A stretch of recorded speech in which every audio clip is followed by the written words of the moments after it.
Hello students, welcome back. कल हमने start किया था अपना नया chapter that is limiting value of a function, और इन शॉर्ट हम बोल देते हैं लिमिट ऑफ ए फंक्शन। कल हमने देखा था how the limiting value of function is different from value of the function. हमने बहुत सारे एग्जांपल भी किए थे जहां से हमने ये डिफरेंशिएट किया था between limiting value of function and value of the function. Limits की हमने डेफिनेशन भी दे दी थी। वहां पर हमने ये देखा था कि लिमिटिंग वैल्यू हमारी दो टाइप की होती है, left hand limiting value and right hand limiting value. So when the input is approaching to a, then output of function किस तरफ अप्रोच करता है, that is called the limiting value of a function. फिर हमने ये भी समझने की कोशिश की थी that why we need limiting value और in which situation limiting value will be helpful to us. तो हमने वहां देखा था कि that if a function is not defined at a particular point then we can find the limiting value of a function at that point. हमने limit instantaneous speed का concept देखा था, that to find the instantaneous speed of an object at a particular instant we need the concept of limits. और जहां भी word instantaneous आ जाएगा वहां पर हमेशा हम लिमिट का कंसेप्ट अपना यूज करेंगे। तो आज हम आगे कंटिन्यू करते हैं। हमारा मेन टॉपिक है आज का अलजेब्रा ऑफ लिमिट्स। उससे पहले एक छोटा सा एग्जांपल भी देखते हैं to revise that we studied in the last section. से हमारे पास एक फंक्शन है F X, X square minus 9 upon X minus 3। ये कोई फंक्शन है F X, X square minus 9 upon X minus 3। We can see that X can not be 3 हियर। अगर एक्स को हम 3 देंगे तो डिनोमिनेटर में 0 आ जाएगा and that will become undefined. लेकिन 3 के नेबरहुड में other than 3, in the neighbourhood of 3 the function is defined. At x equal to 3 we can find the limiting value of function. और जो काम हम x इक्वल टू 3 लेकर करने वाले थे वही काम हम फंक्शन की लिमिटिंग वैल्यू से अब चला लेंगे। अब हमारे प्रोजेक्ट में या हमारे एक्सपेरिमेंट में जो एरर आएगी that will be negligible provided the limit of function exist at x equal to 3। तो यहां पर हम फंक्शन की निकालते हैं limiting value, limit x approaches to 3f(x). हम ये निकालते हैं and when x is approaching to 3 we can say function हमारा कैसा बन जाएगा, ये X square minus 9 upon X minus 3। Because x is approaching to 3 so we can divide by x minus 3। Numerator और डिनोमिनेटर को हम x माइनस 3 से divide कर सकते हैं। तो ये बन जाएगा अपने पास x प्लस 3 न्यूमरेटर और डिनोमिनेटर को, because x is approaching to 3। यहां पर इस सिंटेक्स का मतलब क्लियर है that x is approaching to 3। As x is approaching to 3 we divide numerator and denominator by x minus 3 because x minus 3 is non zero. तो यहां पर अब हम एज हमारा फंक्शन जो है सिंप्लीफाई हो गया। हम उसका बिहेवियर देखना चाहते थे इन द नेबरहुड ऑफ 3। तो लिमिट का कंसेप्ट ही यही है, एक पर्टिकुलर पॉइंट पर अगर आपको फंक्शन की लिमिटिंग वैल्यू चाहिए तो उसका मतलब क्या होता है कि उस पॉइंट के नेबरहुड में हम फंक्शन का बिहेवियर चेक कर लेते हैं। हर पॉइंट के अराउंड फंक्शन के दो नेबरहुड हैं, left neighbourhood and right neighbourhood. तो हम दोनों नेबरहुड में फंक्शन का बिहेवियर चेक करते हैं। अगर दोनों नेबरहुड में फंक्शन सेम तरीके से बिहेव कर रहा है, दैट इज दोनों LHL और RHL, लेफ्ट हैंड लिमिट और राइट हैंड लिमिट दोनों सेम हैं, then we say that limiting value of function at that particular point exist. तो यहां भी ऐसा ही है, जब इनपुट अप्रोच करेगा 3 को लेफ्ट हैंड साइड से और राइट हैंड साइड से, then function will approach the value 6 both from left hand side and right hand side. तो जब आप अपने टेबुलर मेथड से वैल्यू निकालोगे you will find that when x is approaching to 3 from left hand side function is approaching to 6, और जब x 3 को approach करेगा राइट हैंड साइड से again function is approaching to 6। हम कहते हैं limiting value of the function is 6। तो function की 3 पर वैल्यू नहीं पता है, लेकिन फंक्शन की x इक्वल टू 3 पर लिमिटिंग वैल्यू हमें पता है। अब आप इस लिमिटिंग वैल्यू को लेकर काम कर सकते हो, अपना आगे प्रोजेक्ट बढ़ा सकते हो। So this is the basic concept of limits and this is why we are studying the concept of limits. कि एक पर्टिकुलर पॉइंट पर अगर फंक्शन डिफाइन नहीं है, उसकी वैल्यू एग्जिस्ट नहीं करती, तो हम उसकी लिमिटिंग वैल्यू से काम चला लेते हैं। उसकी लिमिटिंग वैल्यू अगर एग्जिस्ट करती है तो हम instead of using the value of function we can use the limiting value of the function. तो यहां पर अब हम ऐसा ही अज्यूम करेंगे कि 3 पर फंक्शन डिफाइन तो नहीं है, f3 अपने पास नहीं है, लेकिन अगर आपको कहीं यूज करना है, you can use f3 is equal to 6। और आपके प्रोजेक्ट में अब जो एरर आएगी, जैसे कल हमने देखा था कि अगर बॉम्ब ड्रॉप करना है या सैटेलाइट लॉन्च करनी है या ब्रेक प्रेस करने हैं, तो इस वैल्यू को लेकर आप अपना डिसीजन ले सकते हो। जो एरर आएगी दैट विल बी इग्नोरेबल, उसको आप इग्नोर कर सकते हो। So this was the concept of limit, जो हमने लास्ट सेशन में पढ़ा था। आगे कंटिन्यू करते हैं। आज का हमारा पहला टॉपिक है अलजेब्रा ऑफ लिमिट्स।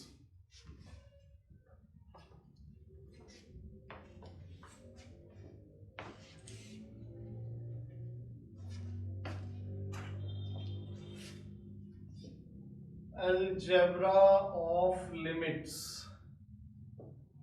तो जैसे अलजेब्रा ऑफ फंक्शन हमने पढ़ा था, उसी तरीके से algebra of limit. Let f and g are two real functions such that their limiting value exists at some point a, that is limiting value of f at x equal to a is, say, let this value is L, and limiting value of g is m।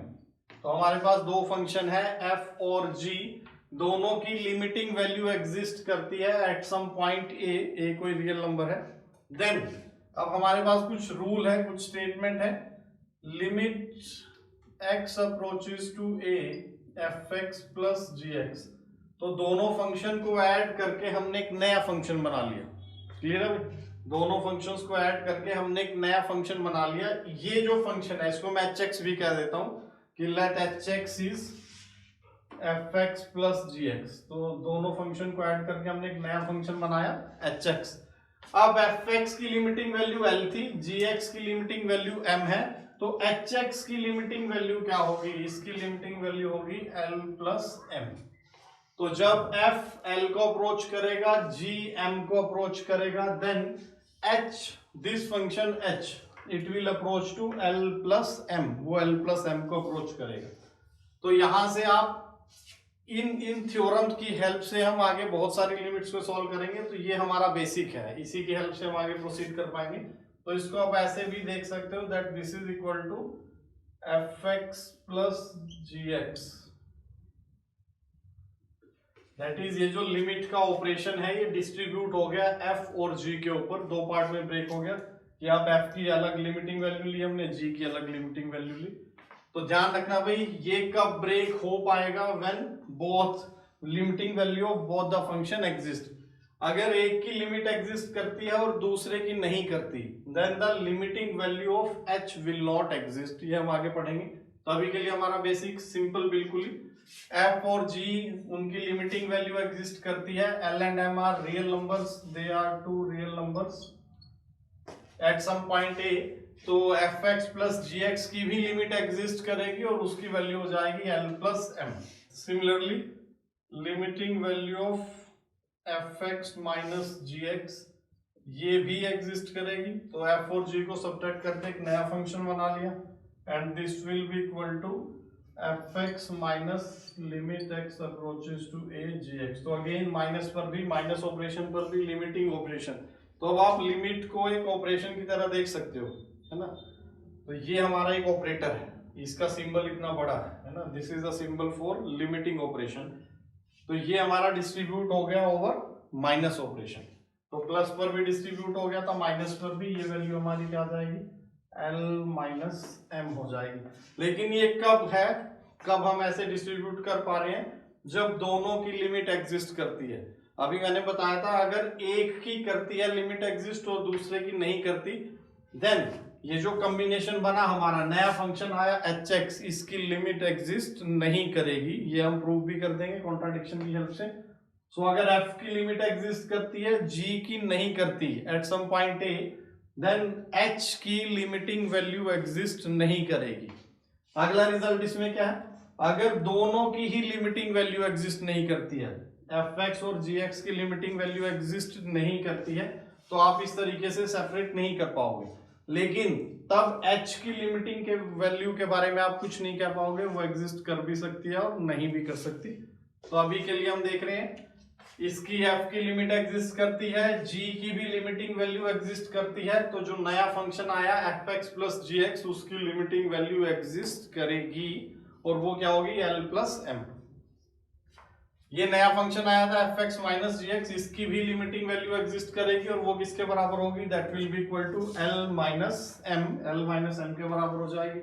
Similarly product limit x approaches to a f x into g x, एक नया function बना लिया हमने f x into g x, इसकी limiting value भी exist करेगी और ये दोनों की लिमिटिंग वैल्यू का प्रोडक्ट हो जाएगी into limit x approaches to a g x, तो ये हमारी बन जाएगी एल इंटू एम। क्लियर है? तो तीन रूल देखे हमने। इस तरह फोर्थ रूल है हमारे पास, डिवीजन के लिए भी रूल है।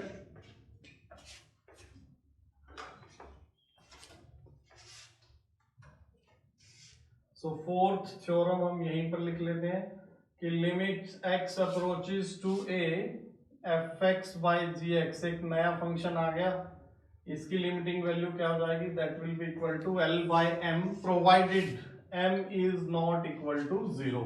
यहां पर एक चेक और लगे कोशेंट फंक्शन में हमारा, जब हम कोशेंट फंक्शन की बात कर रहे हैं f x by g x की बात कर रहे हैं तो एम शुड नॉट बी 0, ये जो लिमिटिंग वैल्यू है हमारी that should not be 0।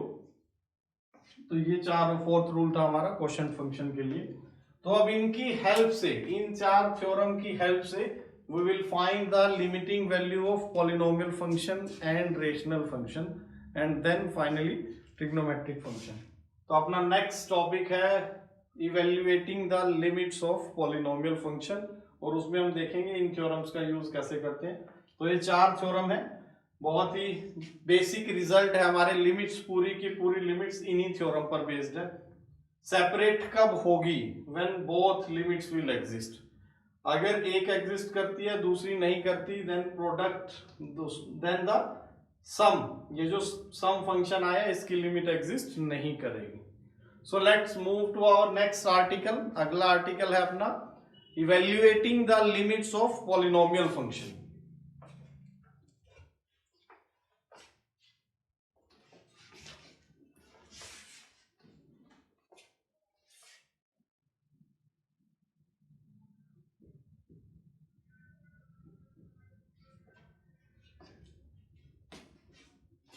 So let px be any polynomial function, degree n का polynomial function है a n x power n, a n minus 1 x power n minus 1, a n minus 2 x power n minus 2, a 1 x and a naught। So let p be any polynomial function of degree n, इसकी degree भी कह देता हूं मैं, n है भी, degree is n। तो अब मुझे इसकी लिमिटिंग वैल्यू निकालनी है, मुझे निकालना है limit x approaches to a p x। I want to find the limiting value of p at x equal to a। तो हम ऐसे बोलते हैं भाई limiting value of p at x equal to a, या फिर as x is tending to a p is tending to which value, है ना। तो देखिए कैसे निकालें हम इसको। पहला रूल सबसे पहले हम देखते हैं, इसमें स्टेप बाय स्टेप मैनर में चलते हैं हम। Limit x approaches to a x, first step है हमारा, limit x approaches to a x, ये वैल्यू क्या आएगी हमारी, x कोई फंक्शन है, सिंपलेस्ट फंक्शन हमारा आइडेंटिटी फंक्शन है। तो अगर आइडेंटिटी फंक्शन की हम लिमिटिंग वैल्यू निकालें when x is approaching to a, तो वो क्या आ जाएगी, इट इज सिंपली a। यहां भी x है, ये a को अप्रोच कर रहा है तो ये x भी a को अप्रोच करेगा ना, तो ये हमारी वैल्यू क्या आ गई, a आ गई simply. Second, limit x approaches to a k into x,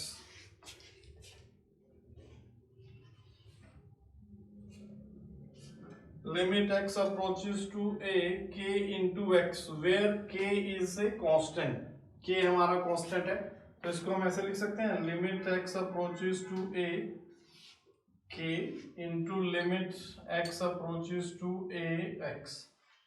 तो ये तो कांस्टेंट फंक्शन है, कांस्टेंट फंक्शन है, तो जैसे ही x a को अप्रोच करेगा कांस्टेंट फंक्शन किसको अप्रोच करेगा, तो k को ही अप्रोच करता रहेगा, तो ये वैल्यू क्या आ जाएगी k, और ये वैल्यू हमने अभी निकाली है a आ गई हमारे पास सिंपली। तो k इंटू एक्स की लिमिटिंग वैल्यू हमारे पास क्या आ जाएगी, k इंटू a आ जाएगी। Then third, limit x approaches to a x square, polynomial function है, छोटा सा पॉलिनोमियल फंक्शन है, इससे डिफरेंट ले रहे हैं भैया हम, एक्स स्क्वायर की लिमिटिंग वैल्यू क्या आएगी, limit x approaches to a x into x, ऐसे दो पार्ट में ब्रेक कर लिया मैंने इसको। तो मैं इसको एक कह रहा हूँ function this is f x, this is g x, दोनों को सेपरेट कर दो। Limit x approaches to a x into limit x approaches to a x.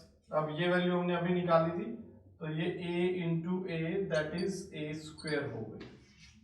तो एक्स स्क्वेयर की limiting value as X is approaching to A, वो क्या आ गई, ए square के बराबर आ गई। इसी तरीके से अगर आप निकालोगे limit x approaches to a x power N, तो इसको मैं कैसे ब्रेक कर सकता हूं, हम इसको एन फंक्शंस में ब्रेक कर दें, x into x into x, x ये एन टाइम्स हो गया भाई, this is an times.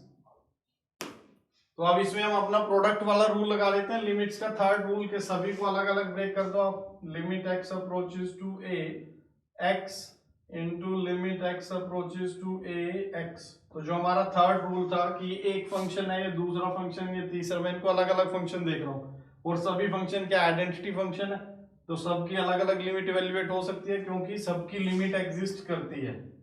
Limit x approaches to a x, तो ये हमारे पास कितनी बार आ जाएगा, n टाइम्स।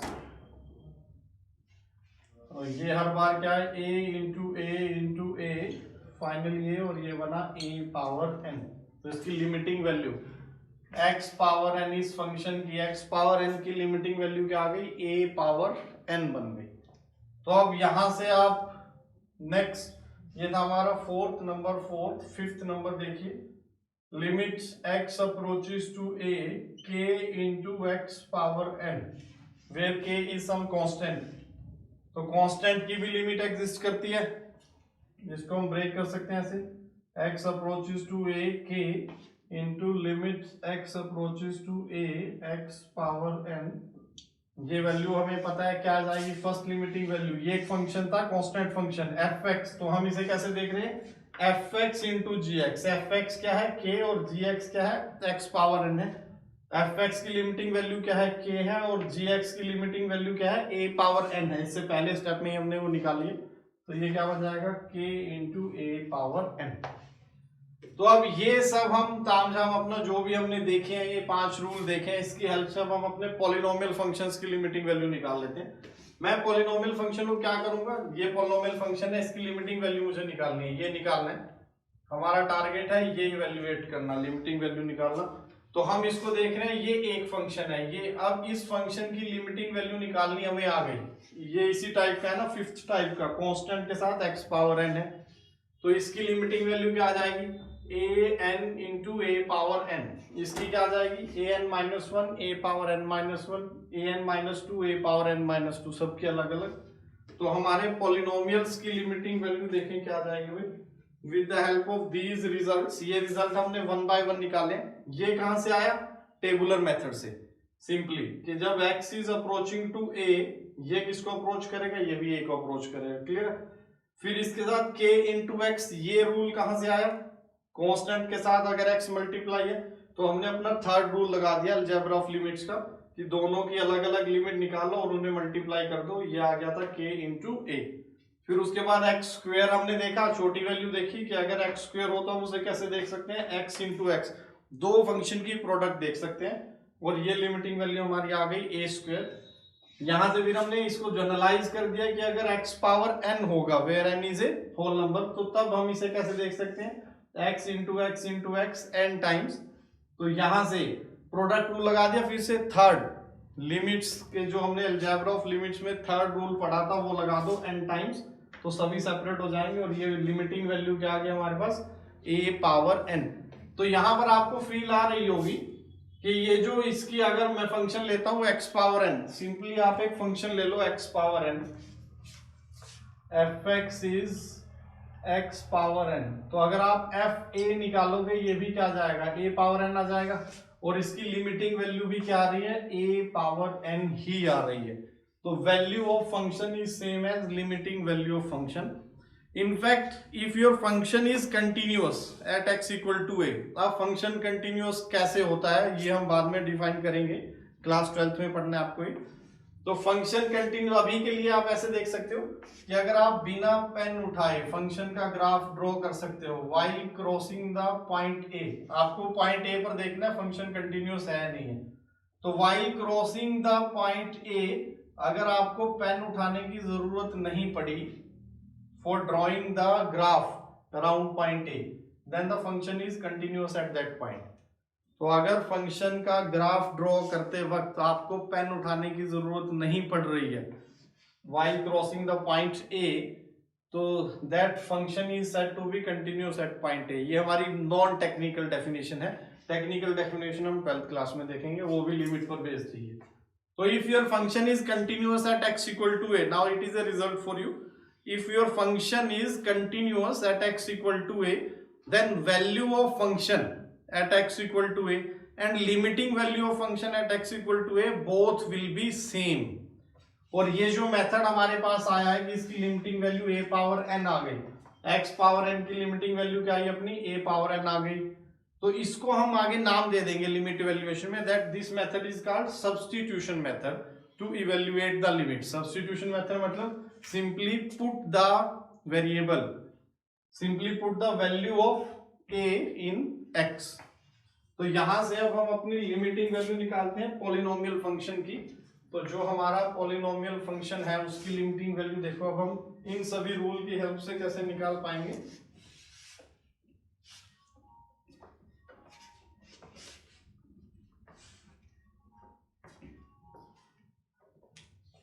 तो हम इसे ब्रेक कर देते हैं, limit x approaches to a, पहले हम वैल्यू डाल लेते हैं फंक्शन की an-1। तो स्टेप वाइज मैनर में आप करोगे तो, और हर स्टेप के लिए एक पर्टिकुलर रीजन होना चाहिए आपका, जो भी आप स्टेप परफॉर्म करोगे। a1x प्लस a0 ये फंक्शन है हमारा। तो अब हमने अभी देखा कि an into x power n इस फंक्शन की लिमिट एग्जिस्ट करती है, इस फंक्शन की भी लिमिट एग्जिस्ट करती है, इन सभी फंक्शंस की लिमिट एग्जिस्ट करती है। ये टोटल टर्म्स कितनी है, n+1 टर्म्स है। n+1 टर्म्स को मिलाकर हमारा ये फंक्शन बना है px। तो मैंने px को n+1 टर्म फंक्शंस में ब्रेक कर दिया। ब्रेक क्यों किया, क्योंकि सभी की लिमिटिंग वैल्यू एग्जिस्ट करती है। an(x power n plus limit x approaches to a an-1 x power n-1 n-2 x power n-2, और ऐसे ही लास्ट में limit x approaches to a a1x plus limit x approaches to a a0, वो तो constant है। तो इसकी limiting value हम अभी हमने अभी निकाली थी a पावर n, ये तो कोफिशिएंट है भाई, an is the coefficient of x power n, और ये वैल्यू आ गई, x की जगह हमने a पुट कर दिया, plus an-1 a power n-1। तो ये एक कोफिशिएंट है और ये a है, अलग है दोनों ही, plus an-2 a power n-2, और ये लास्ट में क्या आ जाएगा a1a प्लस a0, ऐसा आ गया। और ये किसके बराबर है, this is value of function at x equal to a, pa के बराबर है दिस मेथड। तो अब पॉलिनोमियल्स की लिमिट निकालने के लिए हमें क्या करना है, अगर यहाँ पर एक पॉलिनोमियल फंक्शन हो तो उसकी लिमिटिंग वैल्यू हमने देख ली किसके बराबर आएगी, value of function at x equal to a। Polynomial functions are continuous at every point of its domain. Polynomial function अपनी डोमेन के हर पॉइंट पर कंटिन्यूअस होते हैं, दे आर कंटिन्यूअस फंक्शन। तो उनकी लिमिटिंग वैल्यू किसके बराबर है, value of function at x equal to a। तो फिर से एक बार बता रहा हूं, अगर फंक्शन कंटिन्यूअस है at point a, then value of function that is fa is same as limiting value of function that is limit x tending to a fx, दोनों बराबर होंगे हमारे। तो अब जब भी आपके पास कंटिन्यूअस फंक्शन होगा या पॉलिनोमियल फंक्शन के लिए अगर आपको पॉलिनोमियल फंक्शन की लिमिटिंग वैल्यू निकालनी है तो कैसे निकालेंगे, बाय डायरेक्ट सब्स्टिट्यूशन। एक एग्जांपल देखते हैं।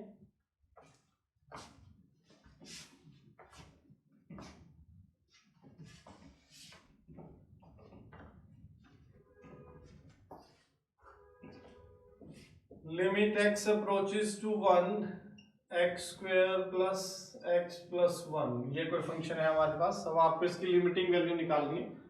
As x is approaching to a, कुछ लोग इसको x is tending to a भी बोल देते हैं। लिमिटिंग वैल्यू निकालनी है, पॉलिनोमियल फंक्शन है तो लिमिटिंग वैल्यू क्या आ जाएगी 1 + 1 + 1 that is 3 simply by substitution.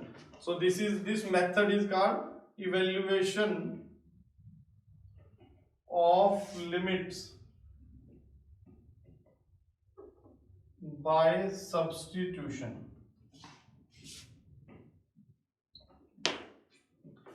Clear है? तो अगर पॉलिनोमियल फंक्शन है तो हम लिमिटिंग वैल्यू कैसे निकालेंगे? By direct substitution. Put the value, जिस पॉइंट पर हमें लिमिटिंग वैल्यू निकालनी है वही वैल्यू हमें वेरिएबल्स में सब्स्टिट्यूट कर देनी है. तो जैसे अगला एग्जांपल देखें, x² - 2x + 1 as x is approaching to 0. इसकी लिमिटिंग वैल्यू हमारी क्या आ जाएगी? 0 - 0 + 1 दैट इज 1. सिंपल. तो बहुत ही आसान है. पॉलिनोमियल फंक्शंस के लिए लिमिटिंग वैल्यू कैसे निकलेगी? सिंपली सब्स्टिट्यूशन से, डायरेक्ट सब्स्टिट्यूशन से. तो पॉलिनोमियल के बाद अपने पास नेक्स्ट आएंगे rational function. Evaluation of limiting value for rational functions. तो next is our rational function.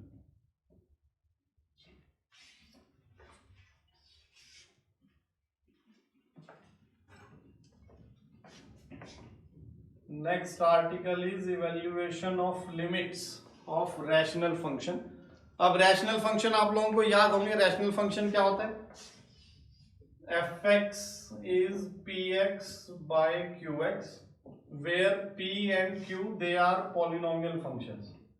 They are polynomial functions. That function is called a rational. अब px by qx को हम क्या कहते हैं? Rational function. सो हमें rational function की limit evaluate करनी है. तो कैसे देखें भाई?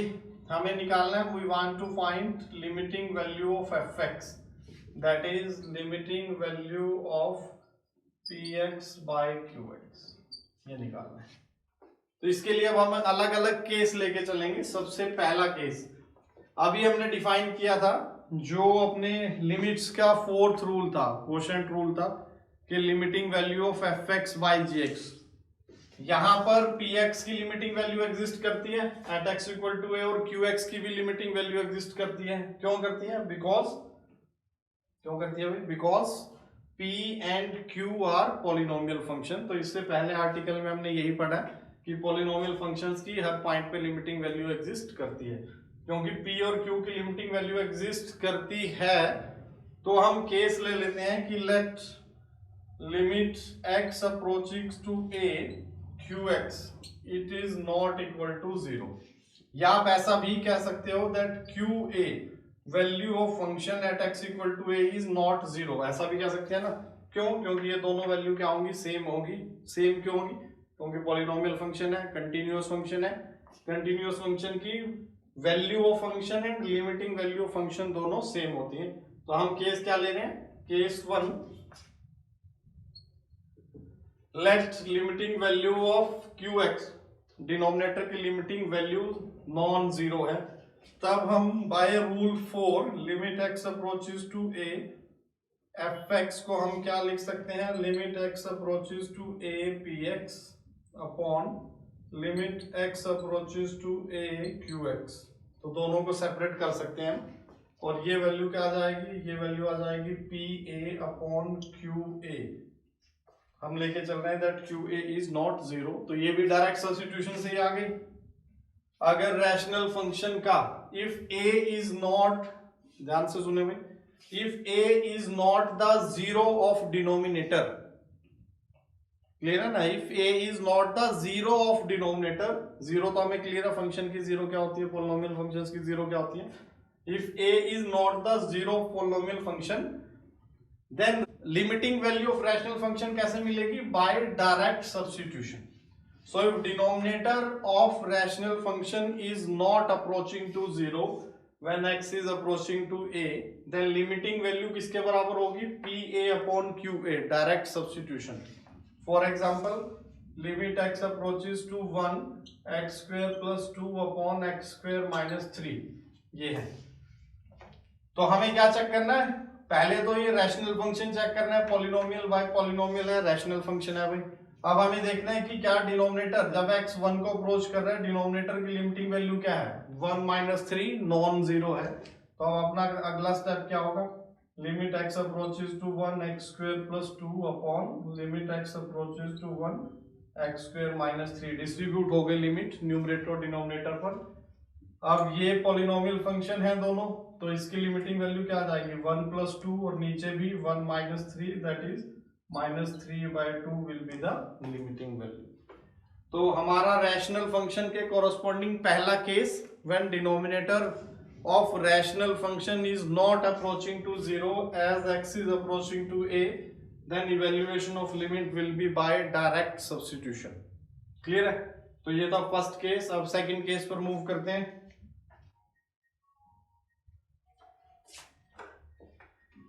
Now we move to case 2। Case 2 क्या है अपने पास, that denominator is 0, डिनोमिनेटर हमारा 0 है। केस 2 को समझने से पहले हम एक सिंपल सा फंक्शन समझते हैं, limit x approaches to 0 1/x। Function है 1/x, ये भी रैशनल फंक्शन है। और कैसा है कि भी 1/x सिंपलेस्ट रैशनल फंक्शन है। इसका हमने ग्राफ भी देखा था, इसका ग्राफ कुछ ऐसा आया था। तो हमें यहां से ये भी क्लियर है that 0 is not in the domain of function, x equal to 0 पर फंक्शन डिफाइन नहीं है। अब अगर आप इसकी लेफ्ट हैंड लिमिट, अगर हम लिमिटिंग वैल्यू निकालना चाहें तो लेफ्ट हैंड लिमिट क्या आ जाएगी, जब भी आपको किसी फंक्शन की लिमिटिंग वैल्यू चेक करनी है कि एग्जिस्ट करती है नहीं करती है, तो हम क्या करेंगे, हम उसकी लेफ्ट हैंड लिमिट निकालेंगे, हम उसकी राइट हैंड लिमिट निकालेंगे, फिर दोनों को कंपेयर करेंगे। अगर दोनों इक्वल है, equal and finite, infinity equal to infinity check नहीं होता कभी भी, हम सिर्फ रियल क्वांटिटीज को इक्वेट करते हैं ना, अभी तक हम सिर्फ रियल क्वांटिटीज को इक्वेट कर रहे हैं। तो अगर दोनों लेफ्ट हैंड लिमिट और राइट हैंड लिमिट दोनों फाइनाइट हैं और इक्वल हैं, then we say that the limiting value of the function do exist at that point. तो ये हमारा प्रोसेस रहेगा हमेशा लिमिटिंग वैल्यू निकालने का। अब इसके लिए हम लिमिटिंग वैल्यू अगर चेक करें तो देखो, हम x हमारा 0 के जितना क्लोज जाएगा ये फंक्शन, अगर आप टेबुलर अप्रोच लेना चाहें तो लेफ्ट हैंड लिमिट के लिए देखें भाई, ये x है, ये हमारा फंक्शन है 1/x। तो हम 0 के अप्रोच करीब चलते हैं, 1 से स्टार्ट कर लेते हैं। अगर हम x को दें -1, फंक्शन किसको अप्रोच करेगा -1। अगर हम -0.5 दे दें तो ये क्या बन जाएगा -2 बन जाएगा। अगर हम इसको -1/3 दे दें तो ये -3 बन जाएगा। -1/4 दे दें तो ये -4, -1/10 दे देंगे तो ये -10 बन जाएगा। ये सभी वैल्यूज यहाँ आती रहेंगी ना, -1 आएगा, ये 0.5, -1/2, -1/3, -1/4, -1/10, -1/100 देंगे तो ये क्या बन जाएगा -100, -1/1000 दोगे और ज्यादा आप 0 के क्लोज जा रहे हो तो ये क्या बन जाएगा -1000। तो जैसे ही आप 0 के क्लोज जा रहे हो, फंक्शन हमारा मोर एंड मोर नेगेटिव होता जा रहा है। वो किसको अप्रोच कर रहा है, -इन्फिनिटी को। आप और ज्यादा -1/10,000 रख दीजिए तो ये -10,000 को अप्रोच कर देगा। तो यहां भी आप देख सकते हो इसके ग्राफ में, जैसे ही हम 0 को अप्रोच कर रहे हैं, देखो जो हमारा आउटपुट है वो किसको अप्रोच कर रहा है, दिस इज द आउटपुट, ये आउटपुट है ना। तो जितना आप 0 के क्लोज जाओगे, आउटपुट आपका क्या है, ये -इन्फिनिटी की तरफ मूव कर रहा है। तो हमारी लेफ्ट हैंड लिमिट क्या है इसकी, it is approaching to -infinity. तो कोई वैल्यू नहीं है -infinity, it is approaching to a very large minus quantity. अगर हम राइट हैंड लिमिट देखें, राइट हैंड लिमिट भी ऐसे ही होगा भाई। राइट हैंड लिमिट के लिए अगर आप ग्राफ टेबुलर अप्रोच लोगे तो ये x, ये fx, यहां से शुरू कर देते हैं। अगेन हम 1 दिया तो आउटपुट आया 1, 1/2 दिया तो 2 आ गया, 1/3 देंगे तो 3 आ जाएगा, 1/10 देंगे तो 10 आ जाएगा, 1/1000 देंगे तो 1000 आ जाएगा। तो यहां से भी हमें दिख रहा है जितना हम 0 के क्लोज जाएंगे उतना ही हमारा आउटपुट क्या होगा। देखो जब ये था से 1/2 तो आउटपुट आ गया 2, ये पॉइंट है 1/3 तो आउटपुट क्या आ गया 3, 1/4 पर आउटपुट 4 आ जाएगा, जैसे 1/10 होगा आउटपुट 10 बन जाएगा। तो हमारा आउटपुट क्या कर रहा है, इन्फिनिटी को अप्रोच कर रहा है, RHL is approaching to infinity. Clear है। तो जब लेफ्ट हैंड साइड से आ रहे थे हम 0 की तरफ, तो ये माइनस इन्फिनिटी है, left hand limit minus infinity का अप्रोच कर रही है, और जब हम राइट हैंड साइड से जीरो का अप्रोच कर रहे हैं तो जो हमारी लिमिटिंग वैल्यू है वो इन्फिनिटी को अप्रोच कर रही है। Therefore limiting value of the function 1/x at 0 does not exist. LHL RHL दोनों नॉन रियल हो गई, इन्फिनिटी माइनस इन्फिनिटी मतलब नॉन रियल हो गई, therefore limit does not exist. यहां से अब आप एक गांठ मान लो चीज, अगर न्यूमिनेटर नॉन जीरो है, न्यूमिनेटर किसी नॉन जीरो नंबर को अप्रोच कर रहा है और डिनोमिनेटर आपका जीरो को अप्रोच कर रहा है, then limiting value will never exist. Denominator अगर जीरो को अप्रोच कर रहा है, न्यूमिनेटर नॉन जीरो का अप्रोच कर रहा है, तो नॉन जीरो बाय जीरो कहां अप्रोच करेगा, या तो वो इंफिनिटी का अप्रोच करेगा या फिर माइनस इंफिनिटी का अप्रोच करेगा, और दोनों ही केसेस में लिमिट एग्जिस्ट नहीं करेगी। सो हमारा थंब रूल क्या आ गया, that if numerator is approaching to non zero number and denominator is approaching to zero, then the limiting value of function will not exist. तो अगर आपका फंक्शन रैशनल टाइप का है, जैसे रैशनल फंक्शन में है px/qx है, रैशनल के अलावा और भी कोई भी, let f be a function, fx क्या है, px/qx है, px is approaching to non-zero and qx is approaching to zero. Non-zero by zero, it will approach to either infinity or minus infinity. Therefore, limiting value will not exist. तो यही हमारा case यहाँ पर है। तो एक rule और पता चल गया आपको लिमिट्स का, कि अगर डिनोमिनेटर जीरो का अप्रोच कर रहा है और न्यूमिनेटर नॉन जीरो का अप्रोच कर रहा है, तो आप आंख बंद करके आंसर क्या दे दोगे, limit will not exist, limiting value exist नहीं करेगी। तो पॉलिनोमियल फंक्शन का दूसरा case, when QA is zero, अगर डिनोमिनेटर जीरो है, तो यहां पर अब एक और केस बना लेंगे हम, केस 2A। न्यूमिनेटर भी चेक करना है, न्यूमिनेटर क्या था, PA, if PA is non zero. तो अब ये क्या आ गया, हम इसकी लिमिटिंग वैल्यू निकालना चाहते थे भाई, px/qx की लिमिटिंग वैल्यू निकालना चाह रहे थे। हमने देखा QA denominator is approaching to zero but numerator is not approaching to zero, तो अब ये लिमिट सिंपली आप कह दोगे डज नॉट एग्जिस्ट, क्योंकि ये या तो इंफिनिटी का अप्रोच कर रही होगी या माइनस इंफिनिटी का अप्रोच कर रही होगी। For example, limit x approaches to 1 x + 1 upon x - 1।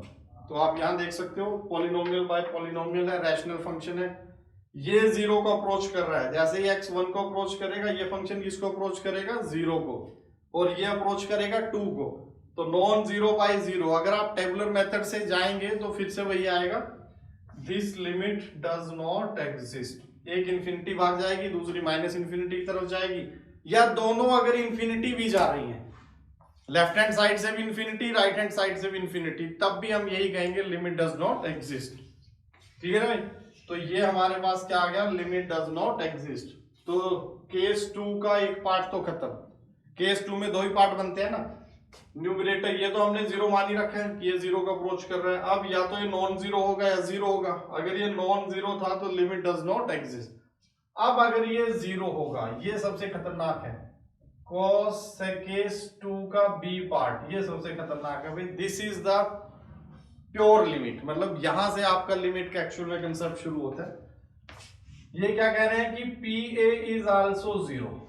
तो अब समस्या ये हो गई कि दोनों जीरो को अप्रोच कर रहे हैं, जब इसको ध्यान से समझना में, that is QA is also zero, PA is also zero. तो हमारी फॉर्म क्या बन गई है, limit x approaches to A px upon qx।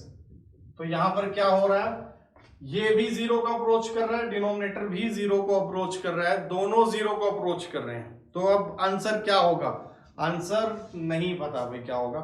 इसको हम कहते हैं इनडिटर्मिनेंट फॉर्म, 0/0 फॉर्म आ गई, इसको हम कहते हैं इनडिटर्मिनेंट फॉर्म। इनडिटर्मिनेंट का मतलब क्या है, दो वर्ड है, देखो, एक तो वर्ड है अनडिफाइंड और दूसरा वर्ड है इनडिटर्मिनेंट, जो हमने आज पहली बार यूज किया है। आज से पहले हम यूज करते आ रहे थे अनडिफाइंड, जो चीज आज तक डिफाइन ही नहीं हुई, that is undefined. For example 0/0, that is not defined, ये आज तक किसी ने डिफाइन नहीं किया है कि 0/0 क्या होगा, 0 पावर 0, ये भी आज तक किसी ने डिफाइन नहीं किया है कि भाई क्या होगा 0/0, 0 पावर 0 क्या होगा, आज तक किसी ने डिफाइन नहीं किया है। यहां पर जो हमारी फॉर्म आई है उसको हम कह रहे हैं इनडिटर्मिनेट। इनडिटर्मिनेट का मतलब है जिसे हम डिटरमाइन नहीं कर पा रहे हैं अभी, जो उसकी प्रेजेंट शक्ल है, जो उसकी प्रेजेंट स्टेट है, सिचुएशन है, उस पर हम डिसीजन नहीं ले पा रहे हैं। क्या डिसीजन नहीं ले पा रहे हैं? लेना क्या है हमें डिसीजन? हमें बताना है कि भाई क्या इसकी लिमिटिंग वैल्यू एग्जिस्ट करती है, ये जो फंक्शन है px/qx, क्या a पर इसकी लिमिटिंग वैल्यू एग्जिस्ट करती है। हमारे पास सिचुएशन क्या आ गई, न्यूमरेटर भी 0 को अप्रोच कर रहा है, डिनोमिनेटर भी 0 को अप्रोच कर रहा है, तो हम इसे कह रहे हैं 0/0 फॉर्म बन गई, और ये एक इनडिटर्मिनेट फॉर्म है। अभी हम नहीं बता पा रहे हैं कि लिमिट एग्जिस्ट करेगी या नहीं करेगी, और अगर करेगी तो उसकी वैल्यू क्या होगी। इनडिटर्मिनेट और अनडिफाइंड में आई थिंक डिफरेंस क्लियर है। ये इनडिटर्मिनेट नहीं है, ये क्लियर है कि भाई ये चीज तो बनी नहीं है आज तक, ये डिफाइन ही नहीं होगी। यहां पर हम डिसीजन नहीं ले पा रहे हैं अभी कि भाई इसका आंसर क्या होगा। ऐसा नहीं है कि इसका आंसर नहीं पता हमें, कि आंसर आएगा ही नहीं, आंसर तो आएगा इसका, या तो लिमिट एग्जिस्ट करेगी या नहीं करेगी, और हम बता पाएंगे एग्जैक्टली। लेकिन इस स्टेप तक, यहां तक हम डिसीजन नहीं ले पा रहे हैं, इसलिए इस फॉर्म को कहते हैं इनडिटर्मिनेट फॉर्म। बहुत सी बुक्स में या फिर लगभग किसी बुक में भी ये चीजें क्लियर नहीं है, तो टेक्स्ट में तो आपको बड़ी मुश्किल से मिलेगा, लेक्चर में ही है, आप इसे नोट कर लें बिल्कुल ही, इनडिटर्मिनेट और अनडिफाइंड को, कि क्या होता है। इसके बाद हम अपनी और भी कुछ इनडिटर्मिनेट फॉर्म डिफाइन करेंगे, आज सिर्फ 0/0 ही देखेंगे। तो ये इनडिटर्मिनेट क्यों है भाई, इसको देखते हैं। एज PA इज 0, PA 0 है, तो आपको अपनी रिमाइंडर थ्योरम याद होगी, दो थ्योरम पढ़ी थी हमने, remainder theorem and factor theorem. अगर px कोई पॉलिनोमियल है और PA 0 हो जाता है, तो इसका मतलब क्या होता है, x minus a is a factor of px। तो क्या मैं यहां से कह सकता हूं that x minus a is a factor of px, ऐसा बोल सकते हो आप। फॉर एग्जाम्पल x² माइनस 1 ये है, ये भी, इसको मैं px मान लेता हूं। अब आप यहां से अगर p1 निकालोगे तो ये क्या आ जाएगा, 1 माइनस 1 0 हो जाएगा ना। तो इसका मतलब क्या है, that x minus 1 is a factor of px, और दूसरा फैक्टर क्या आ जाता है इसका, x प्लस 1 आ जाएगा। ये हमारी फैक्टर थ्योरम है। फैक्टर थ्योरम से हम ये तो बता पाते हैं that x minus a is a factor of px, लेकिन उसकी मल्टीप्लिसिटी क्या होगी फैक्टर की। मल्टीप्लिसिटी का क्या मतलब है, जैसे यहां पर x माइनस 1 इसका फैक्टर है सिर्फ एक बार, अगर इसमें मैं x माइनस 1 ऐसे कर दूं मल्टीप्लाई, तो अब देखो जब आप इसके फैक्टर करोगे तो क्या हो जाएगा, 2 आ जाएगा, यहाँ पर पावर 2 हो जाएगी। तो now x minus 1 is a factor of px with multiplicity 2, तो वो कितनी बार उसका फैक्टर है, या हम 0 की टर्म्स में बात करें कि 1 इसकी 0 है, कितने टाइम्स वो इसकी 0 है, multiplicity, that is called multiplicity of the factor. तो एक फैक्टर उस पॉलिनोमियल का कितनी बार प्रेजेंट है, उस पॉलिनोमियल में कितने टाइम उसका एक्सपोनेंट, या आप ये कह सकते हो कि उस फैक्टर का, अगर हम पॉलिनोमियल को कंप्लीटली फैक्टराइज कर दें तो इस फैक्टर का एक्सपोनेंट कितना है, that is called multiplicity of the factor. तो जो हमारी फैक्टर थ्योरम है वो बेचारी ये बता पाती है कि x माइनस ए फैक्टर है या नहीं है, वो उसकी मल्टीप्लिसिटी पर कमेंट नहीं करती।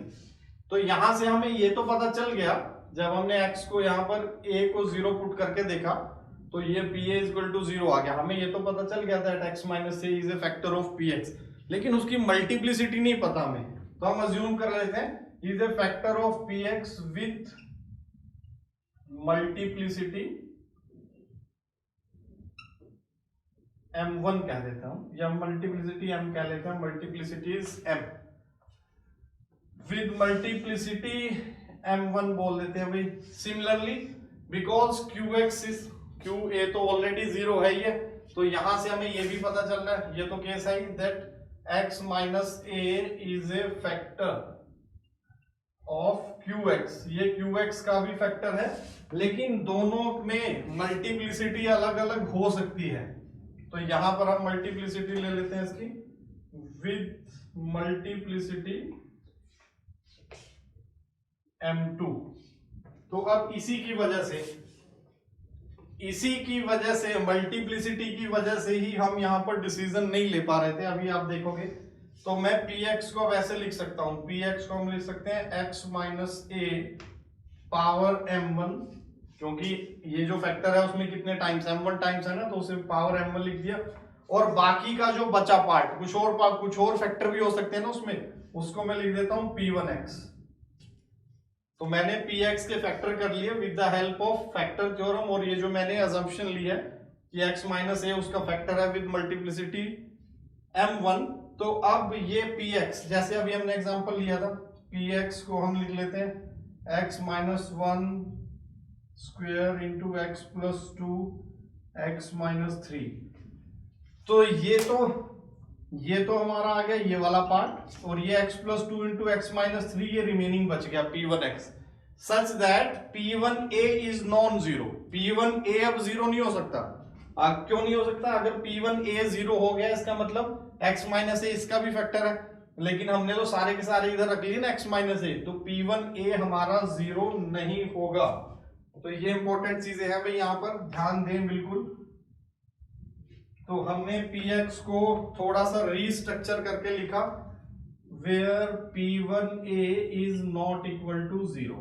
सिमिलरली हम qx को भी लिख सकते हैं, qx को हम ऐसे फैक्टराइज कर लें m2, और ये जो बच गया बाकी का पार्ट, बाकी के फैक्टर x माइनस a के अलावा बाकी के फैक्टर ये हैं, और यहां भी एक कंडीशन आ गई that q1a is not equal to zero, क्योंकि x माइनस a वाले सारे फैक्टर तो हमने इधर निकाल लिए। तो अब हम इस पर डिसीजन लेते हैं अपना। केस 2a को भी इधर कंटिन्यू करता हूं मैं। तो अब तक हमने देख लिया केस 2b क्या था हमारा, कि px और qx both are approaching to zero. फिर हमने कहा कि मल्टीप्लिसिटी डिफाइन की, x माइनस a इसका भी फैक्टर है, इसका भी फैक्टर है, कितने टाइम्स है, इसमें m1 टाइम्स है, इसमें m2 टाइम्स है। तो यहां से अब हम क्या बात कर रहे हैं कि इसको दोबारा लिख दें, limit x approaches to a, px को मैं लिख रहा हूं x minus a power m1 into p1x, और नीचे x minus a power m2 into p2x। Sorry, नीचे क्या जाएगा हमारे पास, नीचे आ जाएगा q1x। अब m1 और m2 पर डिपेंड करेगा। यहां से केस बना लेते हैं हम, if m1 is greater then m2। अगर m1 बड़ा है m2 से, तो ये कैंसिल होकर ऊपर आ जाएंगे values, x minus a, x is approaching to a, x minus a m1 minus m2 p1x upon q1x, ऐसा बनेगा। तो इसको मैं ऊपर लेके गया भाई, और m1 माइनस m2 अब पॉजिटिव है, तो ये फैक्टर न्यूमरेटर में ही रहेगा, ये डिनोमिनेटर में नहीं आएगा। ये चीज ध्यान देने लायक है, यहां पर बहुत ही इंपॉर्टेंट है कि जो x माइनस a है, because m1 is greater then m2, m1 minus m2 positive है, तो x माइनस a ऊपर न्यूमरेटर में ही रहेगा p1x के साथ मल्टीप्लाई। अब आप फिर से देखो, फिर से वही टेस्टिंग वाली अप्रोच, ये अभी भी रैशनल फंक्शन है ना, पॉलिनोमियल बाय पॉलिनोमियल। तो जब x को हम a पुट करेंगे, डिनोमिनेटर इज नॉन जीरो। अगर डिनोमिनेटर नॉन जीरो आ गया, तो अब तो हम सेपरेट कर सकते हैं ना, जो हमारा रूल 4 था, अलजेब्रा ऑफ लिमिट्स का रूल 4। अगर डिनोमिनेटर नॉन जीरो है तो अब तो दोनों को सेपरेट कर दो। आप दोनों को सेपरेट करोगे तो ऊपर की लिमिटिंग वैल्यू क्या आ जाएगी, जीरो, क्योंकि जब x को a पुट करेंगे इस पोलिनोमियल में, ये क्या जाएगा, a माइनस a जीरो, ये p1a, zero into p1a is zero, और नीचे क्या जाएगा q1a, तो लिमिटिंग वैल्यू क्या आ गई, जीरो। तो पहला केस खत्म। If m1 is greater then m2, तो देखो डिटरमाइन कर लिया ना हमने कि लिमिट एग्जिस्ट करती है लिमिट एग्जिस्ट करती है, और उसकी वैल्यू क्या आ गई, जीरो आ गई। दूसरा case m1 is equal to m2, अगर ये होता है m1 is equal to m2, तो अब हमारे पास क्या बचेगा, यहां दिखा रहा हूं भाई, limit x approaches to a, तो ये केस अलग कर लो, ये दोनों फैक्टर कैंसिल हो जाएंगे, और यहां पर क्या बचेगा, p1a p1x अपॉन q1x, और दोनों ही नॉन जीरो है, डिनोमिनेटर नॉन जीरो है, तो ये वैल्यू क्या आ गई, p1a अपॉन q1a आ गई। तो लिमिट एग्जिस्ट कर गई, फिर से यहां भी लिमिट एग्जिस्ट की थी, वैल्यू जीरो थी, यहां पर लिमिट एग्जिस्ट कर गई और वैल्यू क्या आई, नॉन जीरो वैल्यू आ गई कोई भी। तीसरा case, when m1 is smaller than m2, ये खतरनाक है। तीसरे केस में क्या होगा, हमारी जो लिमिटिंग वैल्यू होगी ऐसी बन जाएगी, ऊपर बचेगा सिर्फ p1x और नीचे आ जाएगा x minus a power m1 minus m2 minus m1 into q1x, ऐसा बन गया भाई। तो अपनी बाउंड्री ले लेते हैं उधर से ऊपर। तो थर्ड केस में क्या है, if m2 is greater than m1, तो जब हम इन्हें कैंसिल करेंगे फैक्टर्स को, नीचे आ जाएगा m2 माइनस m1, तो x माइनस a अब डिनोमिनेटर में आ गया, ऊपर है 0 नॉन जीरो और नीचे क्या है 0, denominator is approaching to 0, numerator is approaching to non zero, तो ये हमारी आ जाएगी लिमिट डज नॉट एग्जिस्ट, ये वाला केस बन जाएगा, लिमिट डज नॉट एग्जिस्ट। तो यहां से हमने डिटरमाइन कर लिया। तो इनडिटरमिनेट फॉर्म आई थिंक अब क्लियर होगी कि यहां पर आप डिसीजन नहीं ले पा रहे थे। डिसीजन हमने किस बेस पर लिया, m1 और m2 की वैल्यू पर बेस्ड होगा डिसीजन, और वो डिपेंड करेगा क्वेश्चन टू क्वेश्चन कि अगर m1 ग्रेटर देन m2 होगा या m1 इक्वल टू m2 है, देन लिमिट विल एग्जिस्ट, और इसकी वैल्यू हमने निकाल ली, एक बार 0 आ गई और एक बार non zero. If m2 is greater than m1 then limit will not exist. तो ये थी हमारी रैशनल फंक्शंस की लिमिटिंग वैल्यू। अब कंक्लूजन बिल्कुल सिंपल है, p बाई क्यू फॉर्म में है, non zero by non zero direct substitution, 0 by non zero direct substitution, answer 0 आएगा। Non zero by zero limit does not exist, 0 by 0 indeterminate form है, factor करो उसके, factor करके आपको पता चलेगा कि क्या कुछ होगा। तो ये जो अप्रोच थी हमारी फैक्टर वाली, इसको हम कहते हैं evaluation of limits by factorization. तो पहले हमने देखा था सब्स्टिट्यूशन, अब हमने देखा evaluation of limit by factorization, और ये हम रैशनल फंक्शन के लिए हमने डिराइव कर लिया, बाकी सभी फंक्शन के लिए ऐसा ही होगा। हमने सिर्फ रैशनल के लिए प्रूव किया। ये अप्रोच अब हर फंक्शन पे चलेगी। अगर आपके पास फंक्शन है px बाई qx, तो चाहे वो पॉलिनोमियल हो या ना हो, हम उसे कैसे टेस्ट करेंगे, बाय सब्स्टिट्यूटिंग। अगर सब्स्टिट्यूशन से non zero by non zero आ रहा है तो लिमिट एग्जिस्ट, सब्स्टिट्यूट कर दो। 0 बाय नॉन जीरो आ रहा है, लिमिट एग्जिस्ट, सब्स्टिट्यूट कर दो। नॉन जीरो बाय जीरो आ रहा है, limit does not exist, answer आ गया ना, limit does not exist, question खत्म। 0 बाय 0 आ रहा है, तब हम कहेंगे दिस इज इनडिटरमिनेट फॉर्म। अब हम उनको फैक्टराइज करेंगे, हमें फैक्टराइज करना पड़ेगा, उससे पहले आप डिसीजन नहीं ले पाओगे कि लिमिट एग्जिस्ट करती है या नहीं करती। सो यहां से हमारी प्योर लिमिट शुरू हो जाती है, जिसे करने में मजा आता है कि अच्छा मैं हर फंक्शन को अब एनालाइज करूंगा कि इसकी लिमिटिंग वैल्यू एग्जिस्ट करेगी या नहीं करेगी।